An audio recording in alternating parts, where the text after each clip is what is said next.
ये आपका फिर से स्वागत है। मैं Vivek Bindra, motivation speaker, leadership consultant और बिजनेस कोच। आज बात करूंगा एक महान व्यक्ति के विषय में। सन 1891 में रत्नागिरी नाम का स्थान, महाराष्ट्र की वो भूमि जहां जन्म हुआ किसका?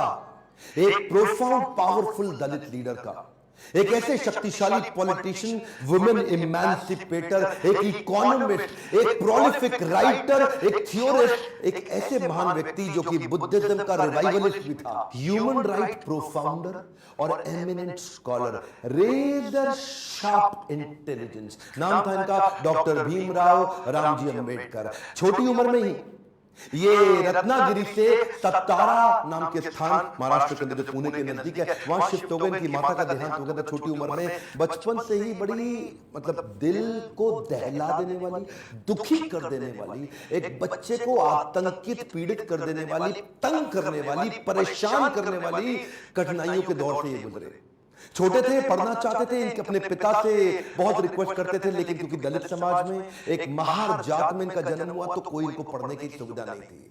वहां पे आम बच्चों के साथ इनको पढ़ने नहीं दिया जाता था। पिता ने इनको बड़ी किसी तरह जुगाड़ लगा करके किसी वहां नजदीक के स्कूल में एडमिशन कराया, तो उसको बैठने नहीं दिया गया। बोला बाहर बैठ के पढ़ेगा। सोचो, छोटा बच्चा, उसको बाहर बैठा के, अच्छा पढ़ाई में इतनी रुचि कि बाहर बैठ के इतना ध्यान से पढ़ता। एक बार मास्टर ने इनको बोला, इधर आओ, ये ब्लैक बोर्ड पे सवाल तो सॉल्व करके दिखाओ।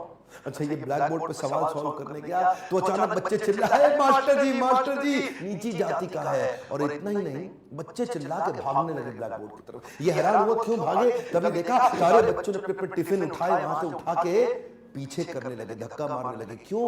उनको डर था इसकी परछाई से इनका खाना अपवित्र ना हो जाए।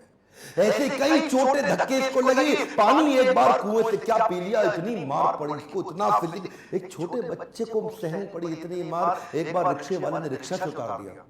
बोला तू नहीं बैठेगा रिक्शे में। क्यों? क्योंकि रिक्शे वाले को बीच में पता लगा कि ये नीची जाति का है। और उसके बाद उससे बोला तुझसे डबल पैसा लूंगा और फिर रिक्शा भी अब तू चलाएगा। वो नीचे चलने लगा। रिक्शा भी, जानते हैं उस समय केवल छूने से नहीं, परछाई तक से दिक्कत थी इनकी। और परछाई तो छोड़िए, इनकी आवाज सुनने से भी लोग सोचते थे कि अपवित्र हो जाए। ये जो आवाज से अपवित्र, परछाई से अपवित्र, छूने से अपवित्र, ये दर्द जो उनको सहना पड़ा, ये दर्द इनकी जिंदगी में बहुत बड़ा रोल प्ले किया आगे चल के इनकी लीडरशिप को बिल्ड करने में।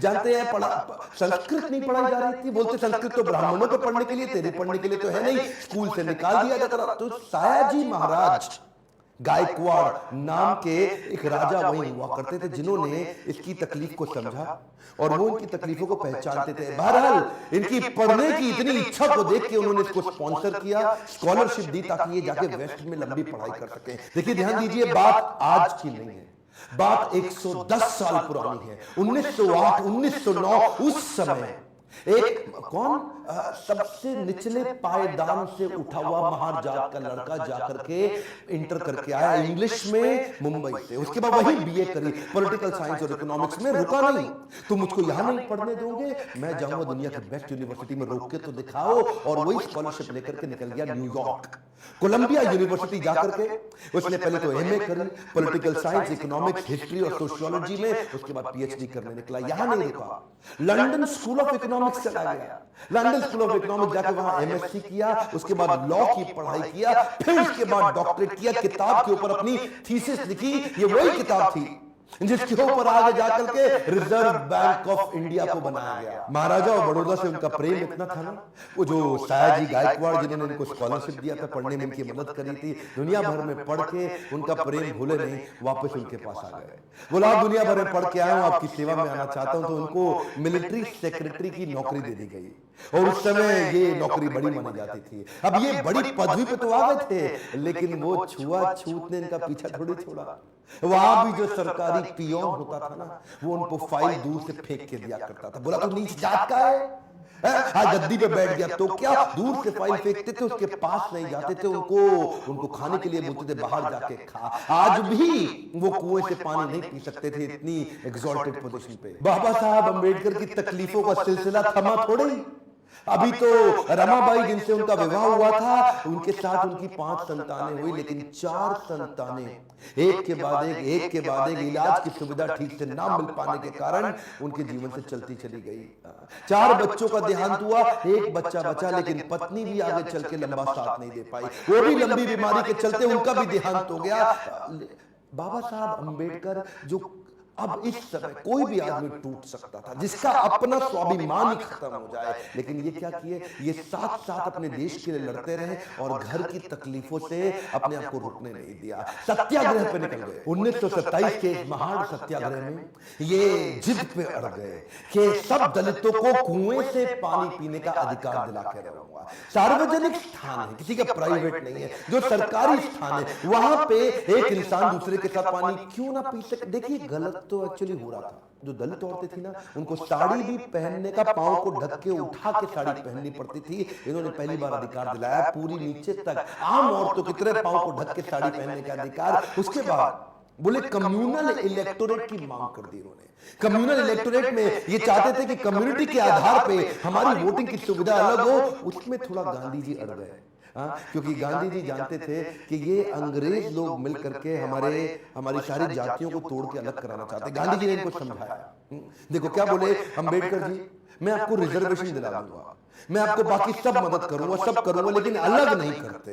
अब जातियों के आधार पर अगर देश को अलग किया तो मुझे स्वतंत्रता नहीं मिल पाएगी, मैं अंग्रेजों से लड़ नहीं पाऊंगा, मेरे साथ खड़े होकर मेरी ताकत बनो। वो जब अंबेडकर नहीं माने तो गांधी जी ने फिर उनको रिक्वेस्ट की और उसके बाद अनशन पे बैठ गए गांधी जी। बहरहाल अंबेडकर उस समय उनके सामने बड़ी दुविधा आ गई। वो सोचे एक तरफ मेरी अपनी जाति के लोग, उनकी मदद करूं, और एक तरफ देश में आंदोलन लड़ रहे हैं गांधी, उनका जीवन, इनके जीवन का त्याग ना हो जाए, कहीं ऐसा जीवन ना खत्म हो जाए। उन्होंने गांधी जी को समझाया, बोला ठीक है आप अपना अनशन छोड़िए। पूना पैक्ट वहां साइन किया गया, और पूना पैक्ट जब साइन किया उस समय इन्होंने रिजर्वेशन तो कम से कम कंट्रोल में कर लिया। The evolution of provincial finance in British India नाम की इनकी किताब, द प्रॉब्लम ऑफ रूपी नाम की 2 किताबें, जिसके आधार पे आरबीआई की स्थापना हो। मैं दोबारा बोल दूं क्या, इन्होंने जो किताबें लिखी उसके आधार पे आरबीआई की स्थापना करी गई। You can you imagine, Bharat के सबसे निचले पायदान से आया एक यंग लड़का जिसकी कोई मदद करने वाला नहीं, आज उसकी बुद्धि पे आधारित हमारी कॉन्स्टिट्यूशन की स्थापना भी की जाएगी। इनकी ज्ञान, बुद्धि और कौशल का लोहा इंडियन लीडर्स और ब्रिटिश लीडर्स दोनों मानते थे। 1947 में भारत आजाद हुआ और गांधी जी के पास नेहरू अपनी पूरी कैबिनेट की लिस्ट लेकर के आए। जब नेहरू, जो कि स्वतंत्र भारत के पहले प्रधानमंत्री होने वाले थे, पूरी कैबिनेट की लिस्ट लेके पहुंचे और बताया कि देखो इनको मैंने, तो तभी गांधी ने पूछा इसके अंदर बाबा साहब अंबेडकर का नाम कहां है। और वही थोड़ी उनकी बहस हुई और गांधी ने बोला कि नेहरू ये तुम्हारी कैबिनेट नहीं है, ये आजाद भारत की कैबिनेट है। तभी उनको कानून मंत्री के रूप में लिया गया, और न केवल कानून मंत्री बल्कि तुरंत जो ड्राफ्टिंग कमेटी थी इंडियन कॉन्स्टिट्यूशन की, उसका चेयरमैन भी बना दिया गया। इनकी इंटेलिजेंस के आगे कोई कुछ बोल नहीं सकता था। जो इनसे सहमत थे, असहमत थे, दोनों जानते थे कि इस आदमी में बुद्धि बहुत है। बहरहाल मन तो है कि मैं घंटों तक इनके विषय में बात करूं, एक्चुअली मन भरता नहीं है इनके विषय में बात करते हुए। इतने बुद्धिमान व्यक्ति, आगे चल के इन्होंने हिंदू कोड बिल और महिलाओं के लिए बड़े कानूनों के अंदर कई बदलाव लाए। ये वो पॉलिटिकल लीडर नहीं थे जो सत्ता के लिए लड़ते थे, ये लड़ते थे उनके लिए कि देश में कमजोर हिस्से को उठाना देश के हर लीडर की जिम्मेदारी है। ध्यान दीजिए, चाहे वो महिलाएं हो, चाहे वो जाति धर्म के आधार पे हो, कमजोर हिस्से को आगे बढ़ाना, सपोर्ट करना, तभी देश आगे चलेगा। खुशहाली आएगी तो फायदा सबका होगा। ध्यान दीजिए, पूरे देश में खुशहाली आएगी तभी फायदा सबका होगा। इनकी भाषा में, इनके भाषण में, इनकी चर्चा में, इनके आचरण में, इनकी किताबों में और ड्राफ्टिंग कमेटी में चेयरमैन होते वक्त कॉन्स्टिट्यूशन को लिखने में सहनशीलता लगातार दिखती रही। अहिंसा, परमो धर्म, बौद्ध धर्म को अपनाने लगे। आत्मवत् सर्वभूतेषु, भागवत में बताया गया कि बौद्ध धर्म में आत्मवत् सर्वभूतेषु, सभी जीवात्माओं को अपनी तरह देखना चाहिए। ये जो समान दृष्टि देने का उन्होंने प्रयास किया, ये उसके बाद ये बौद्ध धर्म को स्वीकार करने चले गए। आखिरी तक काम प्रेम से करते रहे, किसी से लड़ाई नहीं लड़ी। आपके लिए क्या मैसेज है इसमें? एक मैसेज लेके जाइए, एजुकेशन इज द टूल। पूरी जिंदगी में सबसे निचले कमजोर तबके को उन्होंने उस एजुकेशन के बल पे तो खड़ा किया। ये लगातार जो पढ़ते रहे लोग उनके सामने चुप, इनकी एजुकेशन के चलते तो हो जाते थे। कोलंबिया यूनिवर्सिटी आगे चल के इनको number 1 scholar in the world की उपाधि से नवाजा गया। देश ने इनको भारत रत्न दिया। एक बात समझ लीजिए, इनके बराबर लीडर पृथ्वी में गिनती की होते हैं, परसेंटेज में नहीं होते। लर्निंग क्या है? Education is the tool. Entertainment के तो बहुत चैनल होंगे यूट्यूब पे, पर मैंने एजुकेशन का चैनल बनाया, कोई एंटरटेनमेंट नहीं है इधर। और देश को भीमराव रामजी अंबेडकर के विषय में एजुकेट करना, उनके संघर्ष के बारे में बताना मेरी आपकी पूरे देश की जिम्मेदारी है। बताइए तो सही लोगों को कैसे संघर्ष से उठ के खड़े हुए हैं। शेयर करिए वीडियो जिसको हो सकता है, जिसको